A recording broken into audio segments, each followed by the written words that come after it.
Zhang from Unitary Fund, who will be giving a few remarks. We have Lawrence Wu, who's a Foresight Fellow in the next year, who will be giving a few remarks. We have Alexey Guzey from New Science, who will be giving a few remarks. Darren and Lawrence are collaborating.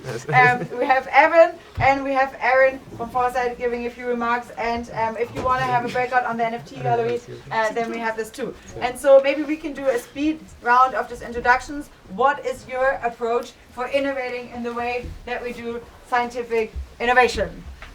Starting with Lawrence. Hi, my name is Lawrence. I'm collaborating with Darren. We have an initiative called Atoms.org. Our goal is to recognize and reward scientific research. So, we believe that right now, you go and you give your taxes to a government, and there's one organization of people who decides what is hot and what is not. Similarly, on the publishing side, Elsevier will decide what is worth publishing and what is not worth publishing.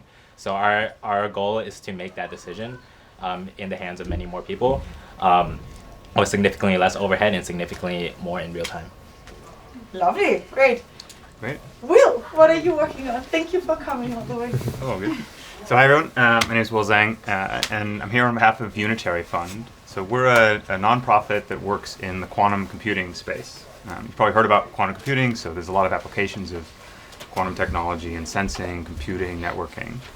But it's also a new ecosystem and industry, which means we have a lot of public goods problems. There's things that, even with the extra $1 billion in VC funding that came in this year and lots of government funding that's happening, things like infrastructure, benchmarks, tooling, open source software, it's still a hole.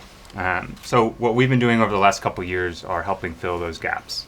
We do it with a Microgrant program. We've given about 50 grants in 20 countries over the last couple of years, and also have an in-house team that are building open source software.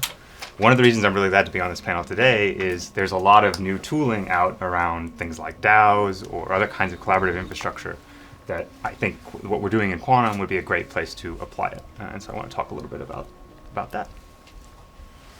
Alexey? So there is no natural mechanism of replacement of institutions of science, in general of federal bureaucracies or nonprofits. And because of this, they just continue to stagnate once they were created and exist indefinitely.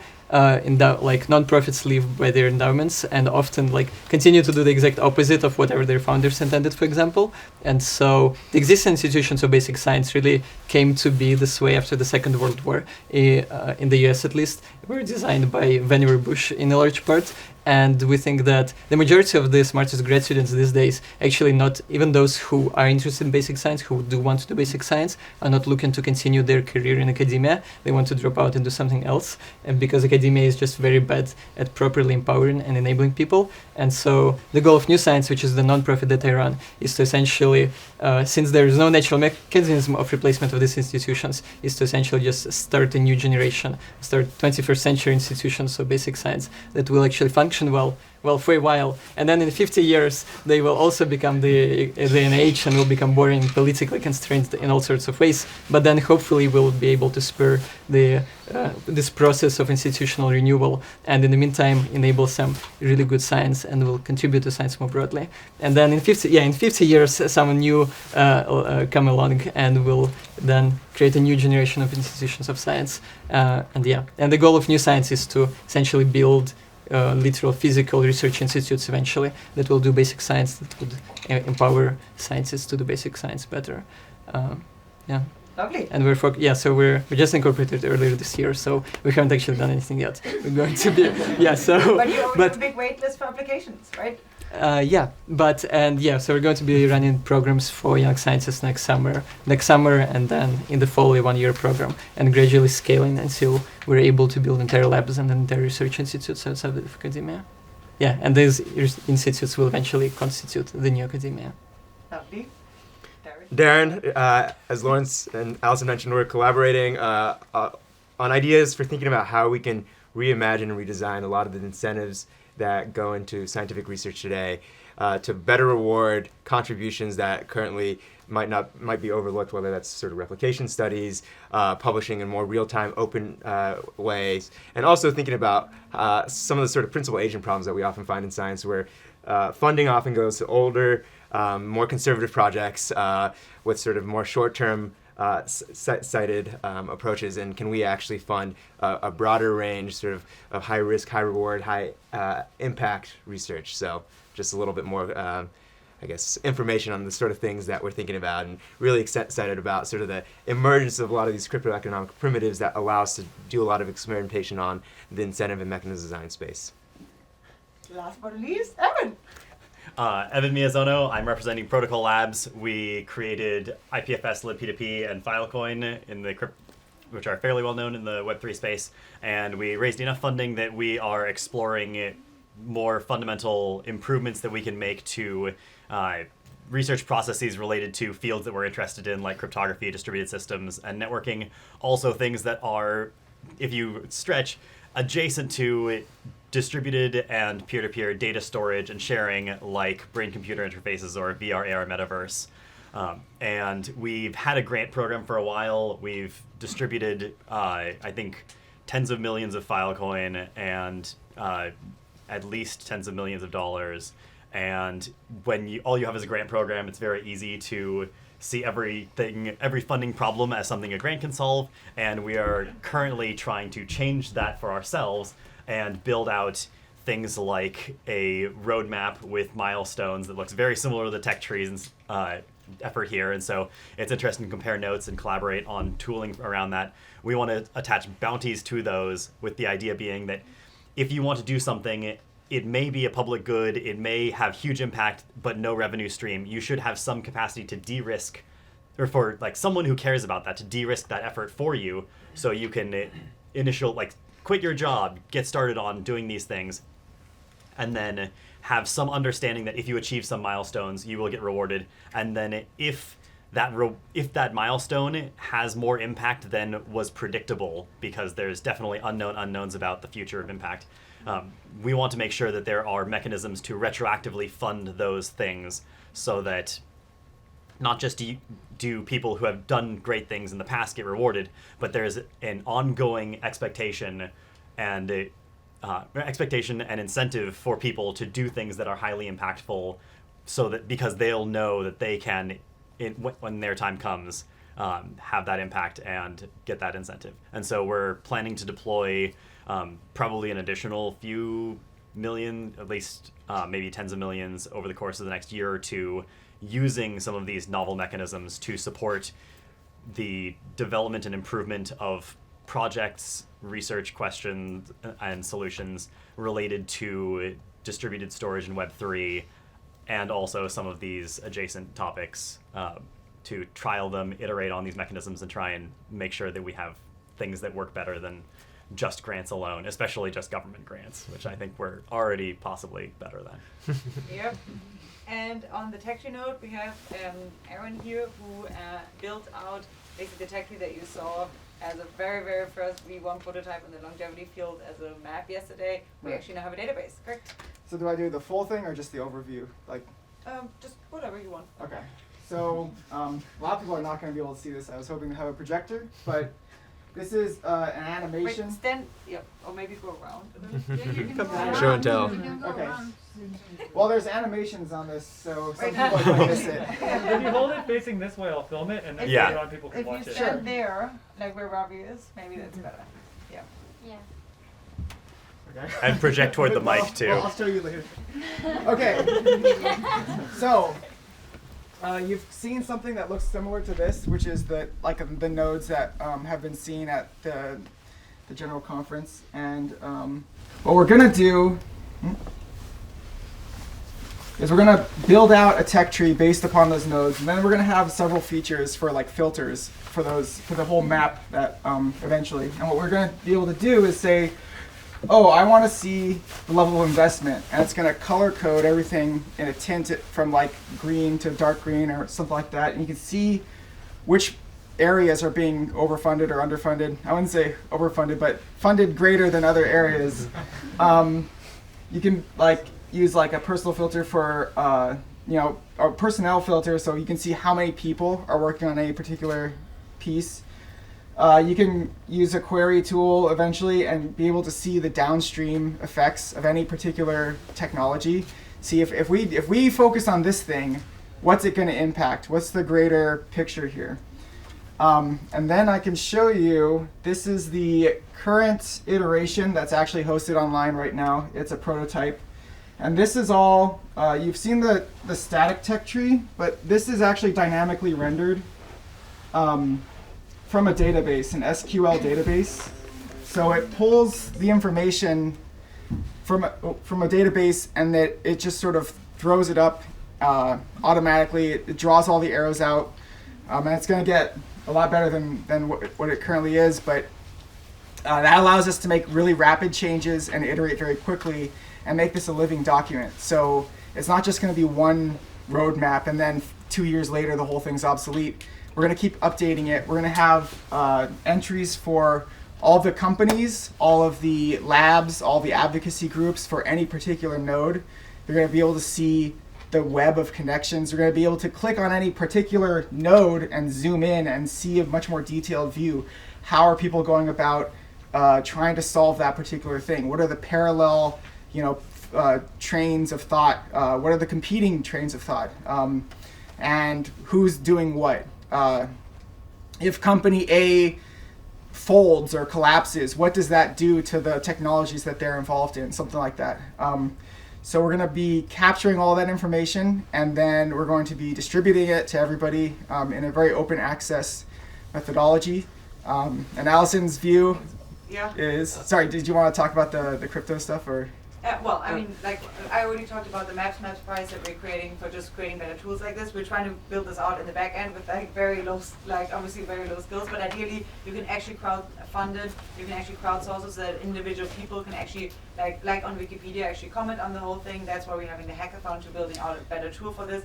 But in the meanwhile, we already have the technical groups in the different areas like molecular machine, neurotech, nanotech, right. And so forth, working on the individual topic areas. So we can already build out the backbone through the seminars in the next year, and this is more of a bottom-up process for trying to generate the content already as we're building out better tools. We have a comment. And it'd be really great if you had something like project tokens that you could give to the contributors. So if there's something comes out of that milestone, or people want some sort of ownership stake-like thing, that there were security-compliant project tokens in a marketplace that existed, you could link that. That sounds like an idea to me. Yep. So. Yeah, so, I think that's about it. Excuse me. Yes. Oh, I just wondered, do we need to do this? Doesn't civilization already have the intelligence? So it is based on the mentality of the Civilization game series tech tree. Basically just taking all the technologies associated with a domain of progress and figuring out how they relate to each other and where are we right now, and where can we get in the future? This whole idea was built to just answer a very simple question, which is, what is going on in the field of longevity? Very difficult to answer. And then for new people coming in, it's like, how do I get involved? What should I be doing to have the greatest amount of impact? We can't tell people that right now. Nobody knows. But hopefully we get enough information that we can tell you all the bottlenecks.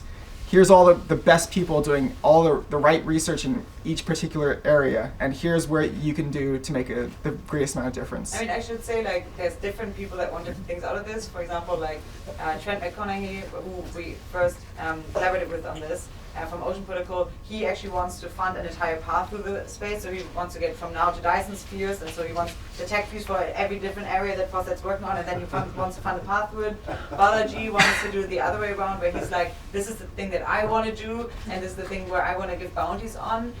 Here I want those longevity projects funded, they connect to Fusion in this way, and then other people can either add nodes or edit them. And so different people have different approaches for this thing. But yes. First we need a better tool to do the entire thing so that different communities can even use it for mapping out their own industry. Exactly. Okay, yes. So we have been running a microgrant program. What I'm going to do now is actually ask a question in public that I've asked several of you in private before, so we're going to do another round of it. So we have a microgrant program now, but it's centralized. So we have a nonprofit. We give out, let's say, 20 grants a year. And part of the reason it's a bottoms-up microgrant program is it's hard to do the tech tree for how to build the quantum open source software stack. There's all these pieces that you can kind of guess at, but it's better to have a bottoms-up process. So if you have a microgrant program like that, and you don't want to give out 20 microgrants a year, you want to give out 200, and funding isn't the bottleneck, what logistically should you do to help the community take more governance ownership of that microgrant program and then scale up. Do you have any suggestions? Anyone in the room? This is a breakout. Here we have one. Yeah. Is there a microphone, or should I just No, this is a breakout. Okay. you just go with it. Yeah. So one technique which will not apply in general, but I think may apply often enough to be helpful, is now that you have the tech trees to break down end goals into many, many intermediate goals, some of those intermediate goals can be represented as prediction market predictions, things that you could create a prediction market on the outcome of, where satisfying the sub-goal gives you an outcome to the prediction market. And We actually talked with Gaia about this yesterday from Metaculus, and they're potentially interested in so the way that we build out the tech tree is like we build it out over different seminars throughout the next year, and every one of these seminars will have a very well formulated question that those individual researchers that we walk through will have to answer and make a prediction on in a time year in a timeline, so that over time we can actually have more predictions added to the tree. So Okay. it's definitely on my Okay, so then, if you take a look at like Robin Hansen's early writings on prediction markets, to use a prediction market on a given hypothesis as a way to fund work on the hypothesis, that there's a way to pour money into the market Like an incentive for a given market. hypothesis, such that any resolution to the hypothesis can reward those who helped contribute towards resolving the hypothesis, because essentially this is insider trading in a way that's very positive, because people who figured it out have a lead on the answer of how the hypothesis resolved. And the people who disagree have a strong Yeah. financial incentive to Screw everything bury up. that knowledge and create disinformation like this. Yeah. I have huge concerns about this as a direction. Another way to describe that is the people who disagree have a very strong incentive to voice their disagreement, to engage in criticism, and try to convince people of the contrary hypothesis, all of which is part of the scientific method. Which works Falsifying great this. when everyone's a scientist and your population is 100% rational. I Do yeah, do them. not destroy the vitality of criticism among people who use it in good faith, because of fear of those who are not using the criticism in good faith. I think that is a valid defense of that proposal. I would additionally say that that might have a higher risk profile than other potential mechanisms. Things that come to mind as the ways I would consider scaling would be leveraging latent trust networks, reputation networks, where you have voters, or you can delegate to members of the community, elect representatives. There are things like the S process from the Survival and Flourishing Fund that does a great job, where you have funders who pick representatives who elicit, or you have funders who pick representatives who allocate funding to donors. Each step of this process is mediated by an app that elicits the utility curve for funding for various projects. And then at the very end, through a series of discussions, you can elicit these curves and then compute on what distribution of the funds maximize utility across all the projects. And so you can have a small group of people who have all of the context, who can deliberate and reach consensus, and you can have more confidence that they're rational actors. You can make that as big as you want, but If your idea of shaping the process is one that weakens the process of open public criticism, then I'm terrified that this is going in the wrong direction. I think that we're going from a smaller group that's distributing funding to a slightly larger group, and it's a progression to see how big you can make it before jumping to the biggest group. There's kind of two which is a good point. There's two conversations. One is what is something, given what we do, which is now centralized, what's a next step that would be better. But then there's also this which we could talk about too, this asymmetry, where it seems like I'm more worried about short sellers than who are acting in bad faith than people who are going long acting in bad faith when it comes to scientific development, if that makes sense. Like, do you think there's not an asymmetry there? Like, it seems easier to obfuscate scientific progress so that you can short a prediction market than it does to actually make progress. So I'm making 2 points, and I want to separate them. One is the one I started with, which is prediction markets specifically, and I think the way you phrased it helps focus me on why I should be skeptical there, which is the short-term versus long-term and how that correlates with the short versus long and short versus long in the market and how that correlates with good and bad faith. So I think there's some real meat there that needs to be explored. But the thing that I was reacting to just now that I said terrifies me is independent of whether prediction markets are the mechanism or not. I think open science, in order to be successful and produce credible outcomes, has to amplify criticism. That the process of open criticism and debate and funding the outside, the contrary view to make its case is essential for the health of science and essential for the process of open science if open science is going to produce credible results. 100% agree. I think what is Evan's point was that like the incentivization of good faith debate and criticism does not necessarily imply complete openness, right? That there is a mechanism specifically to elicit truthful criticism. But like open to presumably good faith actors. I have a more fundamental question about this, and partly it seems that it goes counter to my own experience in that innovation rarely seems like a democratically supported process.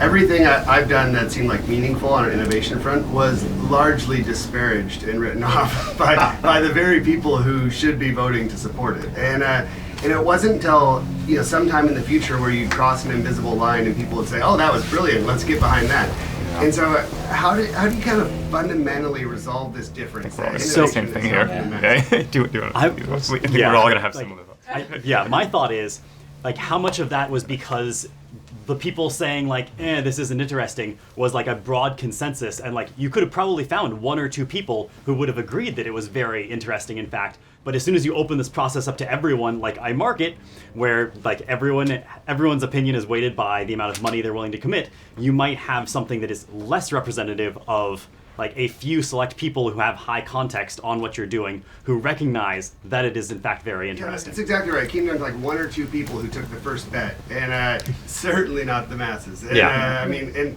that it seems like if you're trying to build a system to support anything really innovative, that you kind of have to go the opposite direction in terms of democratic process. One thing that I think Lawrence and Darren have been working on a little bit though, is that one of the issues is there's no upside to taking a contrary view early. Like you can't buy, like in investment markets, you can be the contrarian who makes that early pre-seed, like low valuation round, and if it works out, there's no science version of that. I'm curious, is that how you?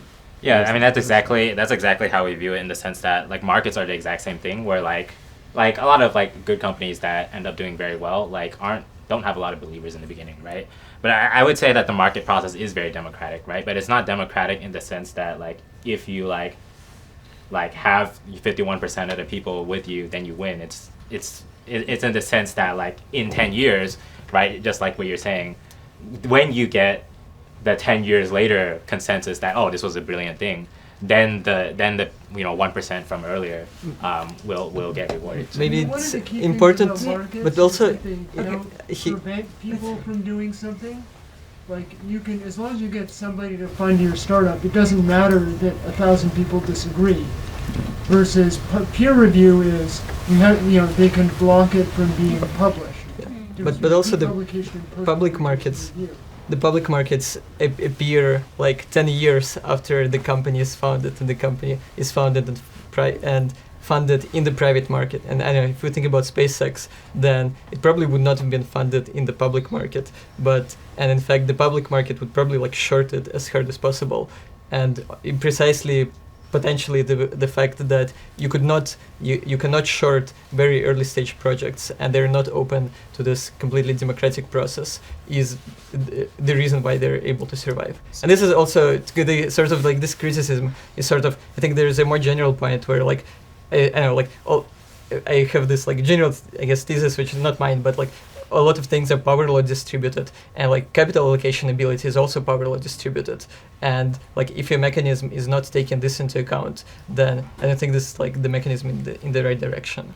So is your argument, Alexey, that if we wanted to have research markets for science, then we should have a distinction between private markets for scientific ideas and public markets for scientific ideas, where when it's kind of early stage, people can take some kind of stake in the research idea, but it's not like easily tradable. There's not a lot of liquidity, so that you avoid some like the early shorts. But I think that private market in practice looks essentially like the thing that VCs do, where you find people who have very high ability to allocate capital, and you let them allocate capital in the private for a while, and then once there is the bigger consensus, once things start working, then things can be open to the public.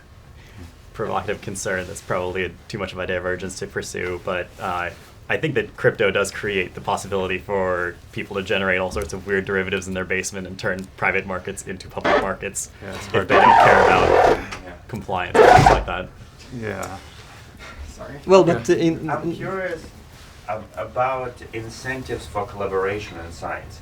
So I look at longevity in biotech, and it seems that often people build platforms, often to make a drug, for example, on top of them, but there is strong incentive to kind of, well, first there's a patent system which is protecting, and then most of the money goes late stage clinical and not in platform collaboration. So I get this impression that means that lots of good underlying technologies is not integrated coherently, therefore the rest of the community can't leverage it as efficiently. So at least for the field, like, can we build incentives so you have an idea of how can we make a whole where there's multiple startups and players which contribute to a single thing in such a way that they all get value from this cumulative success from collaboration versus being more adversarial?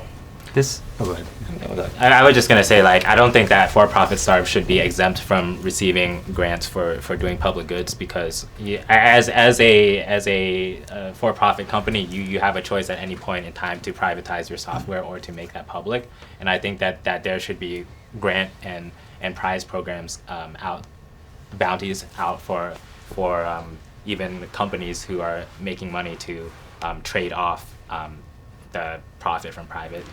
Yeah, you want your retroactive incentive to incentivize everyone to do it, not just the people who have already given up or like are considering not having revenues. There's this dual bind in between trying to have there be more collaboration early, and there's also a flip side of that, which is people standardizing too early and not doing enough exploration. We see this in quantum computing a lot right now, particularly around programming models. Like, there's a bunch of different kinds of quantum computers, and everyone's basically reinvented the same version of the open source layer. Why aren't they all just using, there should just be one that people use. And so sometimes folks are trying to corral socially, let's all contribute to a standard, but it's too early to standardize. So how do you get collaboration when you don't exactly know what the right tech is? And I think one way to maybe do it would be to have the community and the social group be what you get a stake in, not particularly the product. So if you have a social token for people who are, let's say, building open source quantum programming languages, you don't have to bet on this is the platform. You can actually freely move in the market of ideas, but you know that you're contributing to the community. And so there's still a kind of a stake to collaborate. But then it'd be a question of how does your bet or resources you raise get distributed to the group? Well, one way is if you have like a social token and you have some central nonprofit that raises funds to help support that retroactively, you could then distribute those funds based to the holders of those tokens, which could be liquid or not or something like that. And you it's can still top down, right? In that sense. Well, the other thing is, like, let's say if we raise money to do it retroactively, but who owns the tokens is public. Anyone can fund this. Like you just take money that you have from anywhere I think and what then he's allocate talking it. about is like, let's say that there's 10 companies in a domain, right? Yeah.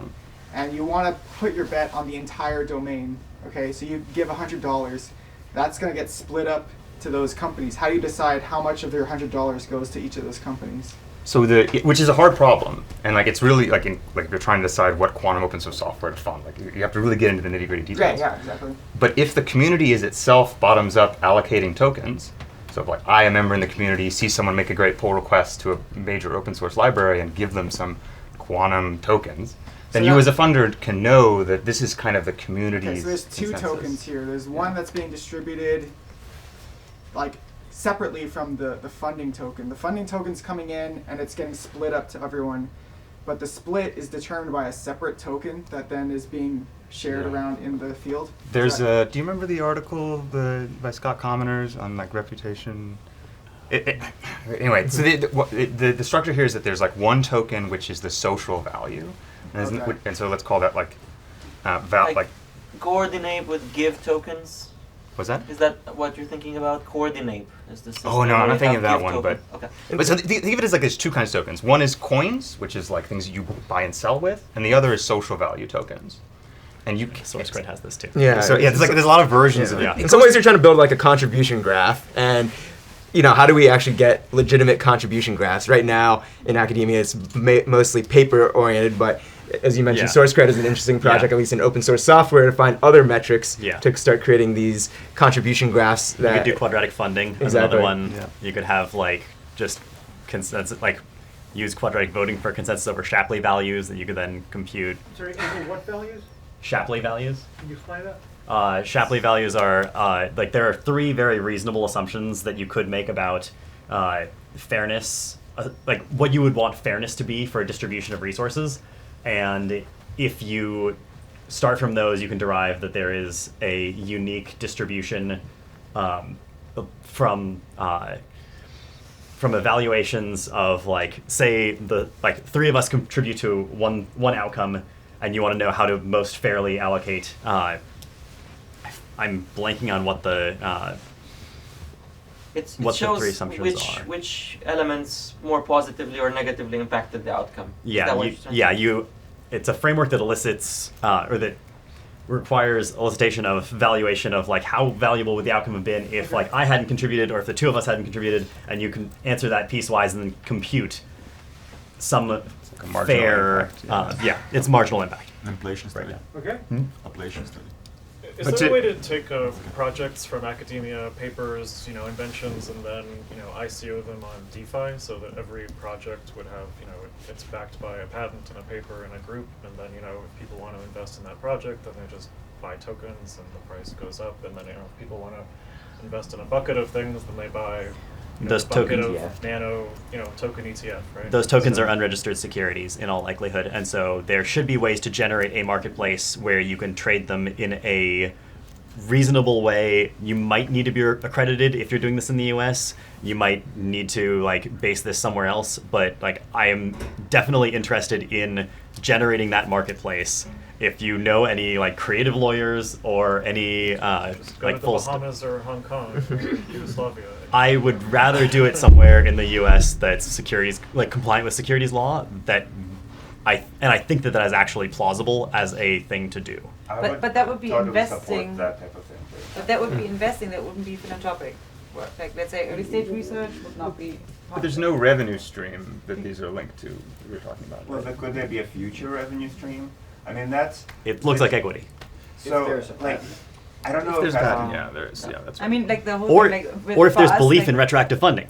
Yeah. Yes. Yeah. But for us, the whole thing about the NFT gallery is just like it's direct patronage, and even though the NFT that you get is not, it's not an IP, right? At least you have a direct patronage. You directly supported someone, so it's one way at least to cutting out the middleman. And I think for stuff that is still research based, that like, is there any other better way to do that? Like, if something is still research based, if there's really no investment incentive, right? Then at least you can directly fund someone with it. You get an NFT almost as a collectible that you've done this. And plus you have like just a direct way where you kind of pre-select a few projects. So do you have a better thing for like early stage stuff that is not really investment focus really. I mean, Well, that so is, one is- okay. I was going to say that. I mean, NFTs are an interesting primitive, right, for rewarding these things that are really social status oriented rather than having some sort of direct revenue value capture model. And in some ways, there is a question of can we sort of mimetically create this reward system where people who are sort of patronizing science early and have that taste to spot sort of contrarian science, maybe as Matthew was talking about early on, can see upside in the future for having that that taste. You could imagine somebody, 25 years ago funding modified mRNA work when the NIH wouldn't, and that proof of patronage actually accumulating value, not because there's any actual revenue stream. Yeah, because of exactly because there's some sort of reputation, and so the effective altruism community has talked a lot about sort of this notion of certificates of impact and whether there's these markets that you could create where it's not investing in sort of a discounted cash flow based model, but it's investing based on this sort of mimetic impact. But we want the industry to grow, and discounted flash, like if we could get patient, like let's say biotech, health longevity, we're talking about the whole pharma market, lots of money. Look at what goes into longevity field at the root, small fraction. If we can create discounted values in such a way that me as a researcher in a lab contributing to something which gets used creates value, and we create an ecosystem around that, we can get orders of magnitude more resources into the field. And that's what, so I don't think philanthropy quite does it. I don't think social value quite does it. I think we need an economic reason for people to bet early and more. And if we can create that, then I think we could probably move faster. I think the money has to go to actually supporting the research in a predictable fashion, because a brilliant patent that's never used does no one any good. And so if you have this core innovation, it's not so much who gets rich by betting on it first, it's does it actually get supported enough to become realized in the short term. So you want tangible value chains like mapped out. So you can always trace it down to like individuals, right? Sorry. But it's so many things to go on the tree. Yeah, no, this is actually possible to do.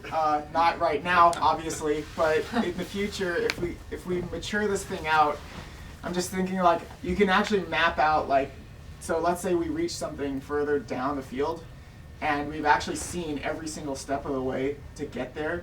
You can just like retroactively push value back through the chain to all the people that were involved in the entire process to get there. I don't know if you want to. It's still a question. I don't understand like the large politics and this thing, but theoretically, it should be possible if you mapped out the whole space, right? Because then you can see. It's like what Xanadu tried to do with an evolutionary chain of argument that led, right, Mark? Where you can see like the early mimetic bit that led to a later stage argument, and then like via micropayments could reward the first. So the micropayments were were not in any strong sense related to the content or the importance of the content. It was just a very, very literal, shallow, pro rata according to the original source of what's on the screen for how much time. So the wonderful thing is that as you quote original material authored by someone else, then the micro royalties from looking at it also get distributed to the original source. Now, since then, in the software world, at Agoric, we've talked about a sort of elaboration on this we call kudos that have to do with how do you, in an open source project, reward the projects that you're building on. Let's just, for a simplifying assumption, let's just imagine that all of the projects involved are all on GitHub. So we're just talking about an open source tree where all the source code's open, the history of edits are open, etc. So one idea is that this problem of attributing the weighting of how much did the different things you're building on contribute to the outcome is an impossible problem. But one of the things you can do is, like with the Xanadu micro-royalty system, start off with some trivial, literal, algorithmic basis for making an initial split that everybody just understands is extremely wrong, but it's wrong in a way that everybody understands. And then what you do on top of that, which we could have done in the Xanadu microreality as well, but we just didn't think of it back then, is that the author of the source that's being split has knobs that they can publicly turn, where they can say, I'm publicly declaring that this prior project, even though the mechanical algorithm says only give it 5%, I'm going to give it 50% because I know it was important. And I'm going to take that 50% from these other things that are getting more than their due. And by publicly turning the knob, others can look at that and evaluate what they think of that reallocation of funds. And then when somebody builds on that project, part of the evaluation of how much you reward that project is whether history has judged that project, or whether you have judged that project to have been fair in how it turned the knobs in rewarding prior projects. So I think that kind of public decision to deviate from the algorithmic split provides a feedback loop. Since science builds on science and engineering builds on engineering, it provides a feedback loop towards making decisions that are publicly perceived as fair, so that other people building on you will continue to fairly reward you. You're talking about source code, maybe. I think what you're mentioning is really interesting because it's looking from the perspective of the inventor or the inventor group, recognizing who's contributed to their work. So as long as they're being self-aware and honest, that could work. But I was like, let's hope humanity would do that. But one of the things I was thinking a lot about was what you said, and I think some of the best science is very contrarian at the beginning. And I actually worry a lot about very open markets taking away. It's like when you have really open markets, what ends up actually happening is all the funding goes to the things that are already well funded. And you almost create what happened with SoftBank. Like you create businesses that are just getting more funding because they already got more funding, not because they're inherently of value. So I actually think like in science that we want to support, it's actually weirdly interesting to have some obfuscated markets or niche markets that what you were talking about, high context individuals can try to understand what's happening there and fund the things that they like. And your question was around basic science, right? This is not, at this point, you're not talking about translation. At basic science, you want individuals to go after their curiosity because there are too many unknowns of where this is going to have applications. Can I, on this point, maybe as a meta point, I think there is about the value of completely open markets versus not completely open markets. But the meta point is that, like, openness is a very mimetically fit idea. It's like extremely attractive to say that everything should be completely open, everything should be completely decentralized and democratic. And yeah, as a meta point, I think that when we evaluate the values of these ideas, like by default, we're going to think that the ideas that favor complete openness and decentralization and everything related to this are going to seem us better than they probably actually are on average if we discounted the fact that they're so mimetically attractive because we want everything to be completely open. It just seems like intuitively such the right thing to do. And so we'd probably bias if we just don't take into account consciously the fact that these ideas just sound so good. We're probably going to end up a bit too open and a bit too decentralized. I'm not too worried about that. Per se, necessarily, that's the problem that we're talking about. Part of it is that, the ability to sort of quote short an idea or to get a consensus against it. So you can have you may be able to have things at a life cycle where initial ideas have less liquidity. You've got to hold it for a longer period of time. You can't short it or can't bet against it. And then over time, it sort of opens up more. Right. It becomes equivalent of something with a continuous flow. Well, this is one way to get the best of both worlds potentially, of openness and one of the institutional things that. Oh, sorry. Go ahead. No, predictability is key. So both the funders, investors, they want to have a level of predictable returns, whether it's an equity or a bond issue, and the researchers, they want to have, assuming this is a reasonably long-term project, they want to have a predictable set of cash flows to fund the research. And so, the speculators in the middle who are going to trade these tokens, they're largely irrelevant so long as you can create the predictability for the long-term investors and for the researchers who are working on the project. I mean, ideally, in the best possible scenario, these would actually be sort of like mission-focused bonds that could package a bunch of different projects into one, which would decrease the total perceived risk and increase the potential predictability of returns.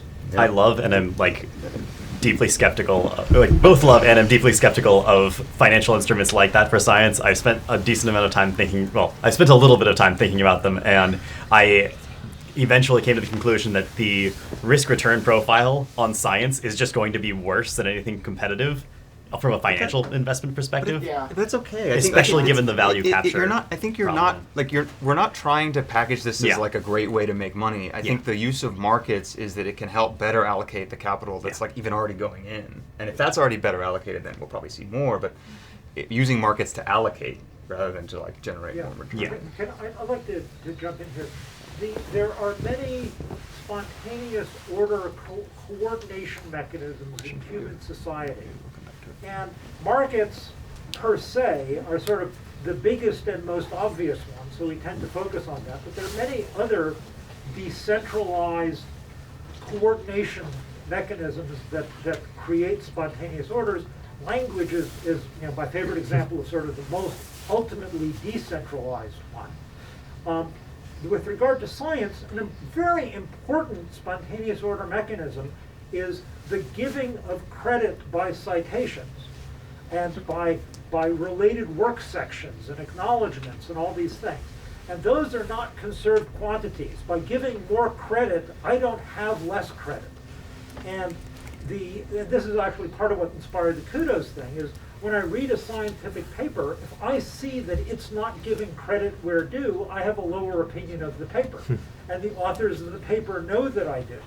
So one of the things about crypto is we need to be careful that when we're talking about creating smart contracts, creating various kinds of tokens that flow through the system, these aren't always financial. And sometimes making them too literally financial actually ruins the dynamic of the spontaneous order that was creating the good effect in the first place.